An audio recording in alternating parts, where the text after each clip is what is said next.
ክርስቶስ ተንሥአ እሙታን በአብይ ኃይል ወስልጣን አሰሮ ለሰይጣን አግዓዞ ለአዳም ሰላም እምይእዜሰ ኮነ ፍስሐ ወሰላም እያልን ነው ሰላምታ የምንለዋወጠው። ይህን ሰላምታ ክርስቲያኖች በየቦታው ብንለዋወጠው ጥሩ ነው።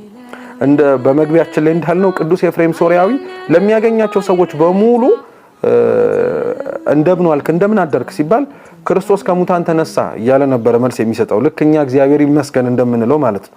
ምክንያቱም የክርስቶስ ከሙታን መነሳቱ ለቅዱስ ኤፍሬም እና ለሌሎችም የትንሳኤው ዋጋ ለገባቸው ቅዱሳን በሙሉ እንደ ቀላል እንደ አንድ ቀን ክስተት ብቻ የሚታለፍ አይደለምና በዚህም ወቅታት ውስጥም በእንደዚህ አይነት መልኩ ሰላምታውን ብንለዋወጥ ጥሩ ነው።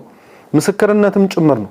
ክርስቶስ ተንሥአ እሙታን ክርስቶስ ከሙታን ተነሳ እያልን ነው። የሞትን ስልጣን አጥፍቶ የመቃብርን ኃይል አሸንፎ ሞትን በሞቱ ገሎ ሕይወትን ሰጥቶ የምንፈራውን መቃብር ወደ እግዚአብሔር መንግስት የምንሄድበት ድልድይ ያደረገው። ስለዚህ ክርስቶስ ተንሥአ እሙታን አለ በአብይ ኃይል ወስልጣን በታላቅ ኃይልና ስልጣን የተነሳው።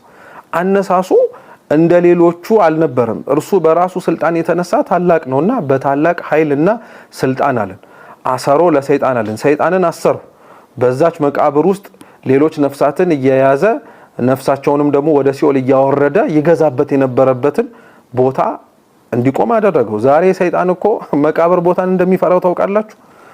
መቃብር ቦታ አሁን እኛ ስንሄድ እንሳቀቃለን አይደል? ሰይጣን አለ እያልን መቃብር ቦታ ላይ እንዴት ሰይጣን ይኖራል? መቃብር እኮ ድል የተደረገበት ቦታ እንደሆነ ስለሚያውቀው እንዲያውም ሰይጣን በጣም ነው የሚፈራው መቃብር ቦታ።